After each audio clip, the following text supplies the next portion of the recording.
Caretaker Prime Minister Datuk Seri Ismail Sabri Yaakob has clarified that he has no intention of firing the 12 Perikatan ministers in his cabinet over their letter to the Yang di-Pertuan Agong rejecting the dissolution of Parliament. He said his remark was taken out of context and that if he was serious, the PN ministers would have already been sacked. His response comes after the Caretaker Special Functions Minister, Datuk Dr. Abdul Latif Ahmad, challenged him to fire the PN ministers, adding that they are also willing to resign. Latif also claimed that Ismail Sabri never sought a cabinet mandate on the dissolution in a transparent and sincere manner, in which the ministers would have agreed to. On Monday, Ismail Sabri said that he had made a mistake by not firing the PN ministers and that he held back from doing so because he was a nice person. The 12 wrote directly to the Yang di-Pertuan Agong just 4 days before Parliament's dissolution on October 10th to oppose calls for a general election this year, citing flood concerns and slow economic recovery. Selangor Barisan Nasional plans to field 21 new faces for parliamentary seats in the state this GE15. Chairman Tan Sri Noor Omar says this means of the 22 parliamentary seats up for grabs in Selangor, BN will only be fielding an older candidate for one seat. Noor Omar said he would be the only old face contesting in the state under the BN banner. He said the list of candidates have been sent to the BN's top leadership and their names would be revealed soon.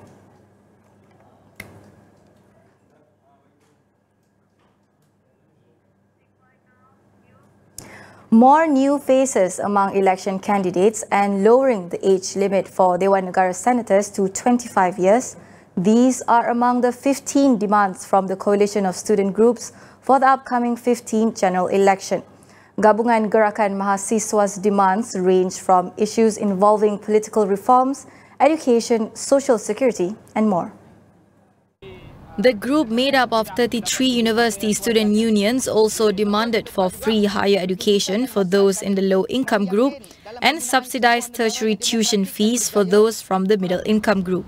Other demands include abolishing the University College Act, as well as capping the tenure of the Prime Minister to 2 terms and MPs to 5 terms. Akan hantar manifesto ini kepada semua parti dan kita harap semua parti masukkan ke semua 15 tuntutan pelajar dalam manifesto parti masing-masing.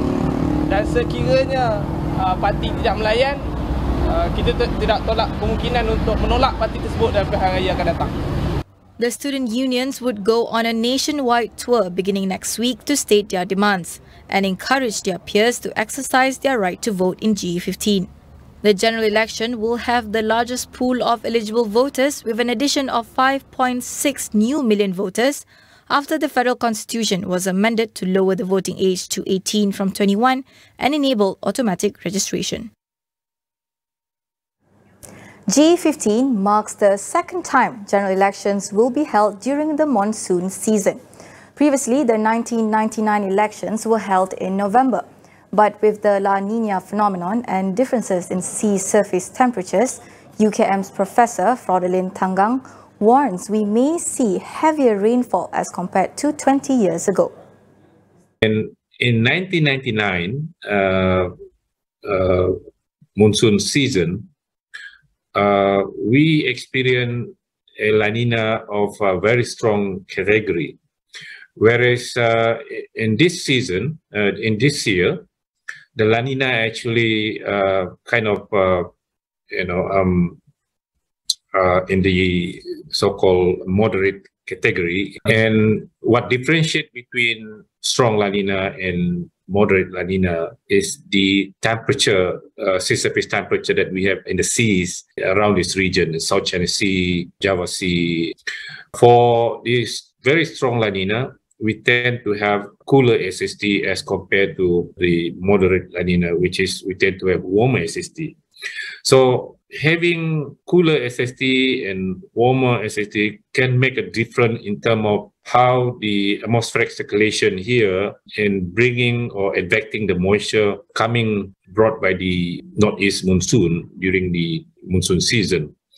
During strong La Nina, the risk of flooding is less as compared to the moderate type of La Nina. So to make it short, because of this different category of La Nina, that actually making the risk of flooding during the monsoon during this time is higher than what we had in 1999. Climate change can be also blamed, perhaps, because an increase of global temperature means we have more moisture in the atmosphere. And whenever the monsoon comes, there'll be more moisture evacted into this region. And that would simply increase the intensity of extreme rainfall more and more as warming continues. Holding a general election is still feasible, but Professor Frederlin says the timing of polling day will be crucial. I'm sure every year agencies like NATMA is taking steps to prepare to ensure that we can minimize the loss of life, damage to properties, and so on. But again, when it comes to an election, you're talking about the risk here. It is best to avoid when the risk of flooding is higher. So in my opinion, it is still possible to have an election before the monsoon start, which is typically middle of November, we have about a month from now. With the current political landscape so fragmented, what is PKR doing to not only maintain its support base, but also expand its appeal to other voters? Tonight on Consider This, we asked PKR's Vice President, Nik Nazmi Nik Ahmad, about the party's game plan as they gear up to face G15. Leading up to the polls, we will be featuring Question of the Day. For today, we would like to know, when do you think is the polling date for GE15? Now, all you have to do is scan the QR code on the screen to share your thoughts. For more, head over to undi.astroawani.com to answer these daily questions. We will go for a quick break. Stay with us.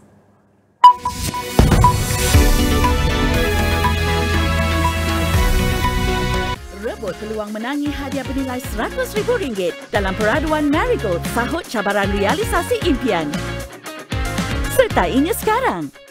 Dalam membawa setiap berita, semestinya yang penting adalah untuk membawa pelbagai sudut sesuatu cerita itu.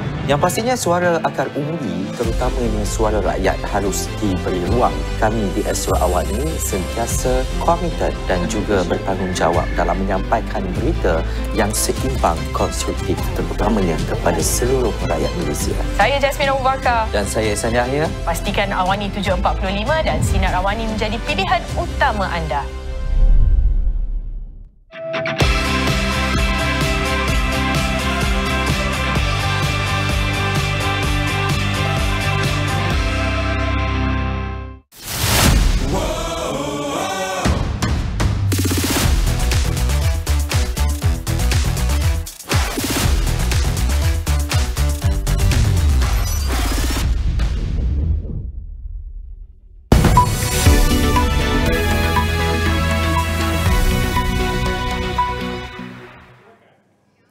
Welcome back. The pandemic has transformed the landscape of workforce so that it could keep up with the demands of the labour market. In fact, Vik Sidasanan from Job Street, Malaysia, says more employees now opt for jobs that offer freedom and flexibility, making it harder for companies that do not have this option to retain their best talents. He weighs in on how employers can adapt to accommodate this change in behaviour. So I would say that the main reason why there is a drive or there is a push towards flexible or dual jobs or the gig economy, I would say that it's not really about the salaries in a 9-to-5 job. I don't think that's really what's pushing this. I think the pandemic has really prompted us just as workers in an economy to kind of reevaluate what we want from work. So it's not just about work location. It's not about, whether I'm working at home or working in the office, but it's also just generally how I want to kind of balance out work with life. So in the pandemic, when we all worked at home, we suddenly got this new flavor of work where we could still be productive while we were, kind of merging life issues, looking after kids or looking after parents, and we were able to do that quite well. And that kind of shifted the thinking.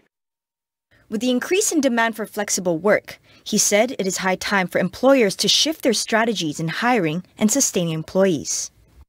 This shift in mindset and just the shift in process is huge, actually, to be honest. I think if you are a retail business or F&B and you're looking to hire locals, for instance, being able to have full-time employees may not be something that you can actually it's probably not going to be the norm. So I think, getting contingent workers, allowing part-time workers, having a process where you can rehire and fulfill because of the turnover of such kind of contingent workforce is, I think, something to accept and kind of, try to build into your process. So obviously there's a huge shift in process mindset as well. But if you're, say, an office, the kind of role that you have is an office job, for instance, that used to be a 9-to-5 type of role, being able to have the flexible working arrangements where some days can be in the office, the other days can be at home, and being able to just allow the flexibility where people can manage their time a lot better. In some cases, like in industry or manufacturing, where you do need the person present every single day for those number of hours in a shift, maybe having different shift time slots that employees have freedom to choose. So I think being able to give that freedom of choice, giving that flexibility and giving that control back to the worker and the employee is so important right now in order to secure their loyalty in your business as well. On to the international front, Hong Kong's Chief Executive John Lee announced a slew of measures to attract global talent and businesses while delivering his maiden policy address today. It includes a new visa scheme to woo new talent to overcome a brain drain that has affected the city's status as a financial centre. The new Top Talent Pass scheme will allow graduates from the world's top universities, as well as those earning an annual salary of 25 million Hong Kong dollars or above, to work in the city for 2 years. Thousands of residents are estimated to have left the city in recent times, driven by ongoing political crackdowns and some of the world's strictest COVID-19 rules. According to Lee, the local workforce had shrank to about 140,000 over the past 2 years. He also announced tax rebates and relaxed measures for hiring foreigners to boost Hong Kong's competitiveness amid risk of a recession by year-end. Meanwhile, the co-chief executive of Kakao, the company behind South Korea's largest mobile messaging app, has resigned after a massive outage last weekend. On Saturday, a fire damaged servers belonging to Kakao, shutting down its messaging, mobile banking and gaming services for more than 8 hours, triggering sharp backlash from the public. Won Nam Kung said he felt a heavy burden of responsibility over the incident as he filed for resignation, leaving co-CEO Hong Un-tek as sole CEO. Most of the firm's services had been restored by Wednesday, although users reported that some functions remained unstable. Kakao's messaging app, Kakao Talk, has more than 47 million users in South Korea, making it one of the most ubiquitous apps in the country of 51.6 million. The outage has raised concerns about the public's reliance on the Kakao Talk messaging app, with South Korean President Yoon Suk-yeol calling for an investigation into the cause of the damage and plans to prevent similar incidents in the future. Explosions at Myanmar's Insan prison in Yangon have killed at least 8 people and injured 13 others. No group has claimed responsibility for the attack yet. 2 parcel bombs went off at the jail's mailroom in the morning, killing 3 prison staff and 5 visitors. Authorities were at the scene to inspect the explosions shortly afterwards. Insan Prison is the country's largest jail and houses almost 10,000 inmates, many of whom are political prisoners. A number of cases scheduled to be heard in the adjacent court were cancelled after the explosions.